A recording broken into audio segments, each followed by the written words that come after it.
Jesus fala sobre as projeções do que haveria de acontecer no mundo. E ele diz assim: certamente ouvireis falar de guerras e rumores de guerras. Não vos assusteis, porque é necessário que isso aconteça, mas ainda não é o fim. Quando você vê o cenário do Apocalipse, o último instante realmente, nem será um mundo de guerra, será um mundo pacificado pelo anticristo. Parece que o diabo, ele imita Deus o tempo todo. Aí alguém fala: como ele imita Deus? Eu sempre pensava que o diabo era o oposto de Deus. Não, ele imita as coisas de Deus, mas não imita o caráter e a bondade de Deus. Então o anticristo é alguém que vai parecer o Cristo, ele vai falar como Cristo, ele vai ensinar como Cristo e vai ser um ser que vai levantar de dentro do cristianismo e vai enganar aqueles que forem enganados. Quando o anticristo se levantar e dominar o mundo inteiro, conforme Apocalipse 13 diz, da minha igreja, uma grande parte vai apostatar, desviar da fé e se unir com o anticristo. Como uma grande parte dos presbiterianos também vão, dos católicos também vão, dos testemunhos de Jeová também vão, dos mormons, dos batistas, de todo mundo.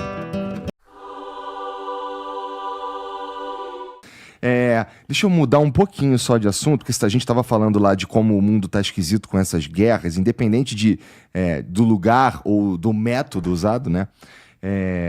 Cara, do ponto de vista bíblico mesmo, do ponto de vista espiritual, você vê como pastor algum tipo de sinal? Essas guerras, elas te dizem alguma coisa? Esse momento que a gente está vivendo esquisito no mundo, isso te diz alguma coisa, assim, do ponto de vista espiritual? Boa pergunta. A resposta simplória seria sim, claro, mas eu já teria uma contra-argumentação para ela. Porque guerra tem desde que o mundo é mundo. É verdade. Você entendeu? Se você for lá no período do bronze, já tinha guerra. Se você olhar a Bíblia, já falava da guerra na época de Abraão. Já falava da guerra na época dos hebreus lá no Egito. Você tem na história o Ramsés guerreando lá contra o pessoal de Reta, que depois descobrimos que eram os hititas. Nabucodonosor guerreando. Então, em que sentido que guerra? Então, peraí. Como é que a Bíblia fala que guerra é um sinal? Quando você vai para o Evangelho de Mateus, capítulo 24, ou Lucas, capítulo 21, ou Marcos, capítulo 13, porque é o mesmo discurso de Jesus registrado nos 3 evangelhos, Jesus fala sobre as projeções do que haveria de acontecer no mundo. E ele diz assim, abro aspas, certamente ouvireis falar de guerras e rumores de guerras. Não vos assusteis, porque é necessário que isso aconteça, mas ainda não é o fim. Então olha que interessante, Jesus falou que as guerras viriam, mas que o fim não estava atrelado a isso. Entendi. Então, peraí. Vai dar pra gente, pelo menos, dormir tranquilo. Vai na contramão da piedade popular, que fala, tá tendo guerra, então o mundo tá acabando. Porque tá tendo guerra, o mundo tá acabando. Jesus falou que ia ter guerra, tá. Então, ele falou, calma, não é o fim, mas fiquem atentos que até lá vai vir guerra. E quando você vê o cenário do Apocalipse, o último instante, realmente, nem será um mundo de guerra. Será um mundo pacificado pelo anticristo. Que ele vai conseguir arregimentar o mundo de modo que, de acordo com o Apocalipse 3, não vai poder comprar nem vender, senão quem tem a marca da besta, e toda a terra se maravilhou seguindo a besta e dizendo, quem é semelhante a ela, então o mundo vai estar unificado. Bom, então com relação a isso, volto para a sua pergunta. E essas guerras, o que elas me dizem? O que elas dizem de sinal? Tem um detalhe nessas guerras que elas me colocam como observação diferente de todas as guerras que o mundo teve. Inclusive as chamadas Primeira e Segunda Guerra Mundial. Essas guerras que estão se desenhando agora correm o risco de escalar para uma realidade literalmente mundial. Sim. Antes isso não havia. Não. A gente fala história universal, mas não era história universal, é história da Europa. Você fala Idade Média. Não teve Idade Média na China, nem no Paquistão teve Idade Média. Até a maneira que a gente divide a história e chama de história universal não é história universal. Você chama de Primeira Guerra Mundial e Segunda Guerra Mundial, mas não é. O México não participou. A Argentina não participou. Como é que é Guerra Mundial? Tem um monte de países que não participou, foi uma minoria, e foram guerras europeias. Nós tivemos uma visão muito eurocêntrica do mundo. O que acontece na Europa é como se fosse o mundo inteiro, e não é verdade. Mas o Apocalipse diz que os últimos capítulos da história desse mundo se desenvolvem de maneira literalmente universal. Eu falei da marca da besta, que será universal, e de situações que entrarão em colapso mundial. E o anticristo tem que vir para impedir uma guerra literalmente mundial que iria destruir o planeta. Por isso que ele vai sair como o salvador da pátria, o Messias. Você está entendendo? Então, nesse aspecto, chama minha atenção que hoje, pela primeira vez na história da humanidade, nós estamos desenhando um cenário que é de proporções literalmente mundiais. E o Covid desenhou isso. Porque no Covid estava o palestino usando máscara, o israelense usando máscara, o cara que votou no Bolsonaro estava de máscara, o que votou no Lula estava de máscara, o cara que é ateu estava de máscara, o cara que era crente estava de máscara, o católico estava de máscara, o pai de santo estava de máscara, todo mundo. O Covid mostrou que agora as proporções de crises são mundiais. Então hoje realmente eu tenho um detalhe que me põe para pensar, olha, isso aqui é inédito. Isso aqui é inédito, vamos ficar esperto. Eu entendo, e está escrito na Bíblia desde sempre essa ideia, na verdade, esse relato, não é um relato, essa revelação que haverá paz. E chama a minha atenção, eu acho interessante que o anticristo, que a princípio, que é o cara, tá aí no nome, o cara é contra Cristo, contra Jesus Cristo. Ele é, a princípio, seria alinhado com o diabo. Sim, né? Sim. E o papel dele, no fim, é pacificar tudo. Né? Isso é muito interessante. Isso do ponto de vista espiritual, é feito para enganar o crente, Exatamente. cara. E outra coisa, a gente tem pelo menos uma grande figura que está falando em paz o tempo inteiro, que é o próprio Trump, né? Ele fala, ele sempre quis ganhar o Nobel da Paz. Então a gente está vivendo um momento que é para pelo menos quem acredita na Bíblia e nas revelações... Vê uma possibilidade, né? Olha para isso e fica, o que está acontecendo aqui, cara? Mas esse momento do que está acontecendo aqui, eu também imagino que a gente já passou por ele algumas vezes. Né? Eu tô tentando lembrar aquele... Acho que era o Caruso, se eu não me engano era o Caruso, o cartunista, que fazia o Zé Apocalipse. Depois pode dar uma checada. A galera, nas redes sociais, ó, no chat aí, pessoal, se vocês lembrarem quem é o Zé Apocalipse. Era um personagem do jornal o Globo, sempre tinha as tirinhas do Zé Apocalipse. Eu tô tentando lembrar quem foi que... Descobre pra nós aí, Vitão. E ele tinha um personagem que o Zé Apocalipse, ele tava com uma placa escrita assim, Saddam Hussein é a besta do Apocalipse. Aí no segundo quadrinho o sujeito falou assim, mas você falou semana passada que era o Ronald Reagan? Aí no terceiro quadrinho fala assim, não é que eu trabalho com a versão da moda. Entendi. Quer dizer, então a gente tem que cuidar também, porque o Macron já foi chamado que seria a besta do Apocalipse, Adolf Hitler já foi colocado como sendo a besta do Apocalipse, Napoleão já foi colocado como sendo a besta do Apocalipse, eu falei do Saddam Hussein, né? Então, quer dizer, eu tenho hoje reserva de ficar colocando um carimbo na testa do sujeito, é esse papa, é esse presidente, é esse líder soviético, porque já teve muitas, sabe, aquela Pedro e o Lobo? Vem o lobo, o dia que o lobo vem mesmo, ninguém acredita. Que os Estados Unidos têm uma hegemonia no cenário mundial e provavelmente final, é reconhecido por muitos teólogos. Muitos teólogos veem um papel estadunidense em Apocalipse capítulo 13. Tem muitos teólogos que enxergam isso aí, porque uma coisa que está já patenteada na história do cristianismo é o seguinte, o anticristo, primeira coisa, o anticristo ele tem que nascer dentro do seio do cristianismo. Não pode ser fora. Até quando você colocou a palavra anticristo, é interessante que anti em grego não é apenas contra, é aquele que é contra e usurpa o lugar de. Tá certo? Então o anticristo é alguém que usurpa o lugar de Cristo. E ele é chamado por Paulo, João, os dois que falam mais do anticristo, como sendo um ser apóstata. O que é um apóstata? Um ser que saiu do meio do povo de Deus. Então é como se eu falasse assim, qual a primeira condição para morrer? É estar vivo. Qual a primeira condição para adulterar? É estar casado. Solteiro não adultera, ele fornica. Você está entendendo? Então, qual a condição para ser um líder anticristo apóstata? Ele tem que ter sido parte do povo de Deus. Então, é uma ruptura do povo de Deus. E tudo indica que isso nasce na Europa, porque João fala que a mulher prostituta que se assenta sobre a besta, ela fala, é a mulher, a cidade que domina sobre os reis da terra. E diz que essa mulher é descrita no Apocalipse como uma prostituta que se assenta sobre 7 montes. Qualquer estudioso de história romana, na primeira página do livro, vai ver que em história que Roma era a cidade que dominava o mundo inteiro e ela é descrita como uma mulher que se assenta sobre 7 colinas. Pode dar uma gugada aí, você vai ver. Você entendeu? Usar o chat GPT agora é a inteligência artificial, né?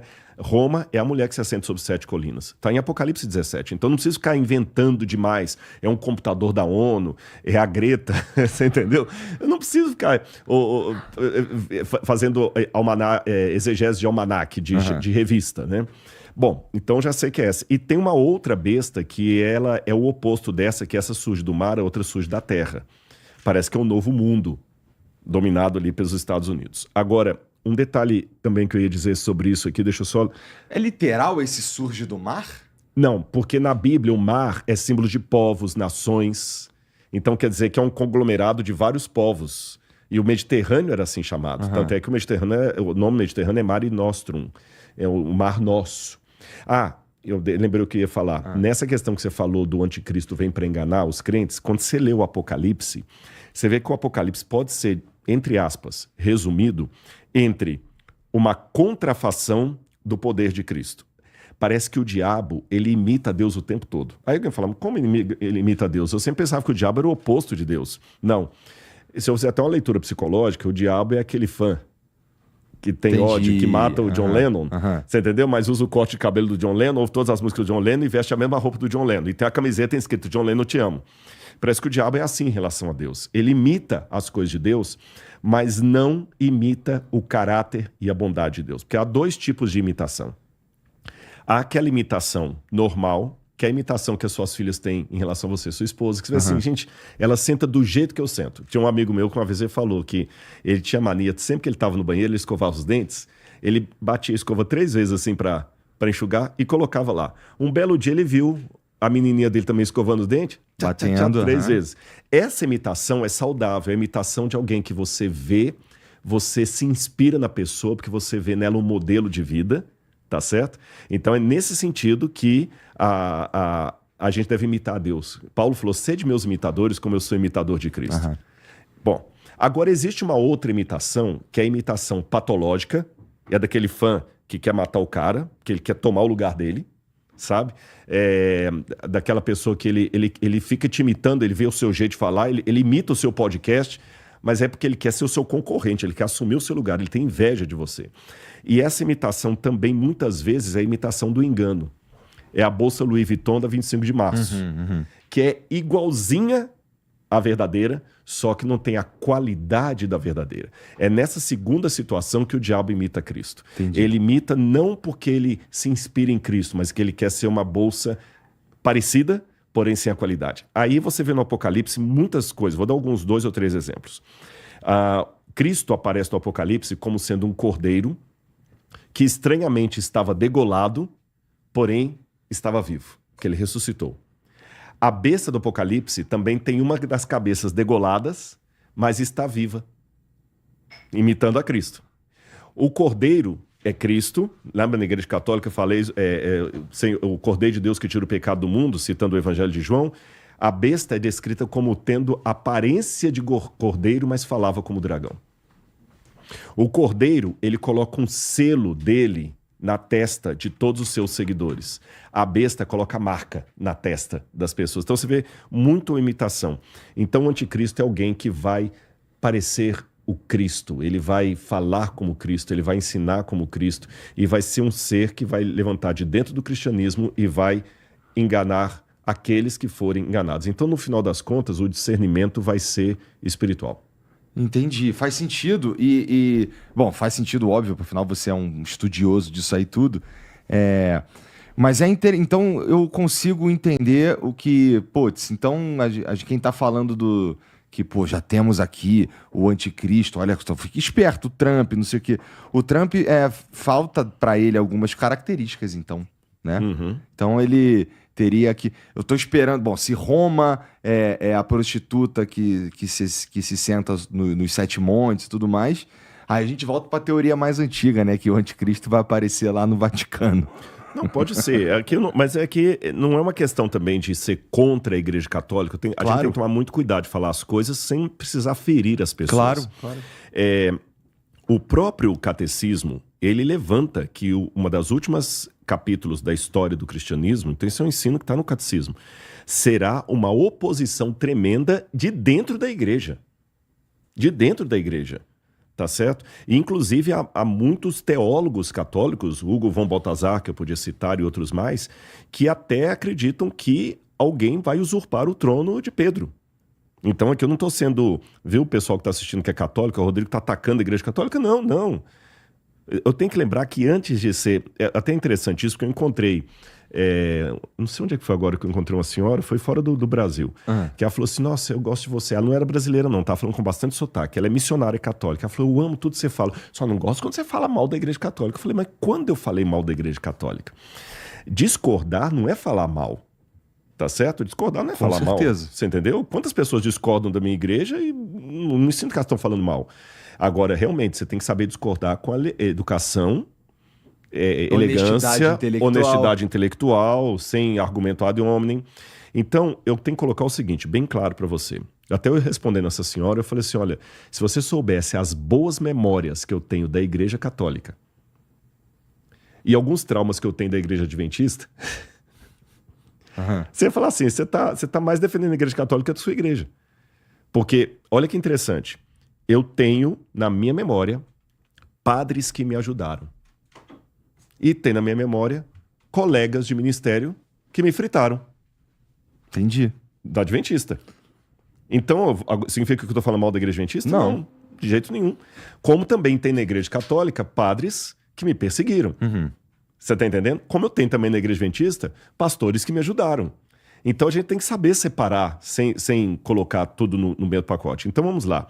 Falando da igreja católica, antes de ver o CNPJ da igreja... Como instituição, eu tenho que lembrar o seguinte, o que é a igreja católica? É um braço do cristianismo. Assim como a igreja batista, assim como a igreja adventista, assim como a igreja presbiteriana, assim como a congregação cristã, assim como todos. O que são esse conglomerado? Vamos fazer uma visão social. São braços do cristianismo. Ok, se são braços do cristianismo, você está inteiro.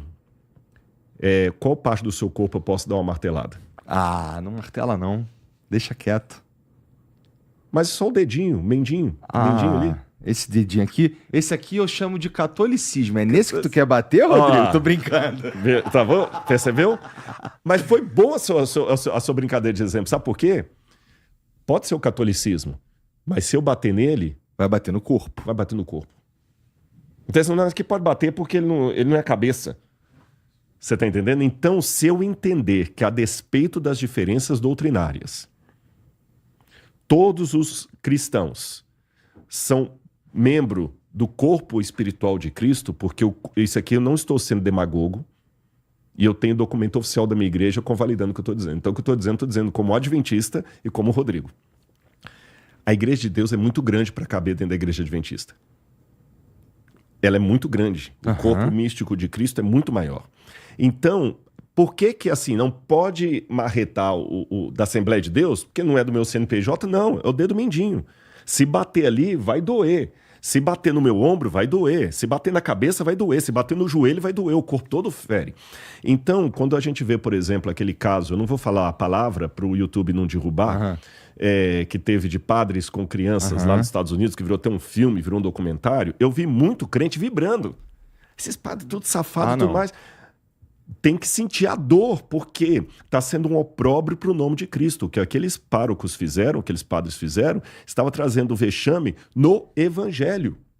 Aí depois veio outro e veio um escândalo de um pastor aí também, que estava andando com calcinha na rua e peruca.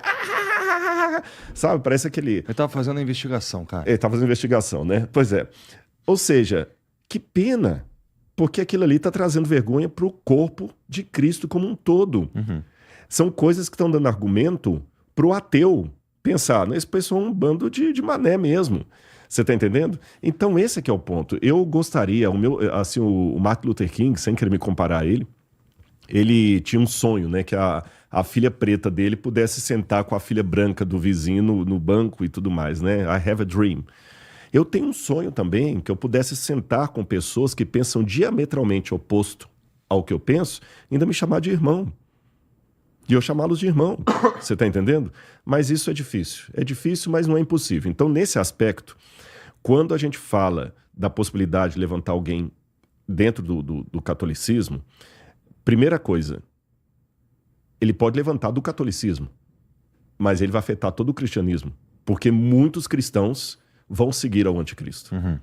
E não pense, tá, então, Rodrigo, fala a verdade aí, você vai falar que a sua igreja vai estar imune, né, quando o anticristo... Não, pelo contrário, tô falando aqui, ó, como é que aquele cara falava na lente da verdade, no Clodovil Hernandes, na lente da verdade para você. Vou contar um segredo para você. Quando o anticristo se levantar e dominar o mundo inteiro, conforme Apocalipse 13 diz, da minha igreja adventista do sétimo dia, uma grande parte vai apostatar, desviar da fé e se unir com o anticristo. Sabia disso? Uma grande parte. Uma grande parte. Eu não sei se falar se é 10%, se é 15%, se é 50%, se é 80%, 90%, mas eu posso te garantir, uma grande parte de adventistas do sétimo dia que estão comigo na igreja vão para lá. Como uma grande parte dos presbiterianos também vão, dos católicos também vão, dos testemunhos de Jeová também vão, dos mormons, dos batistas, de todo mundo. Então para com esse negócio de briga por CNPJ e coloca na sua cabeça o seguinte, tá, quando isso acontecer, onde é que o Rodrigo vai estar? E eu tenho que pensar em mim. A gente pensa sempre no outro. Eu tenho que pensar em mim. Onde é que eu vou estar? Eu tenho que estar preparado. Eu tenho que estar em conta. Eu tenho que imitar a Cristo. Eu não sou perfeito. Convive comigo, você vai ver um monte de defeito. Mas eu tenho que ser uma pessoa que você olha e consegue ver Cristo em mim. Se não, eu estou brigando por causa de credo, por causa de CNPJ, por causa de posição doutrinária. E eu já passei da fase de querer convencer as pessoas. Eu prefiro testemunhar para elas. Boa.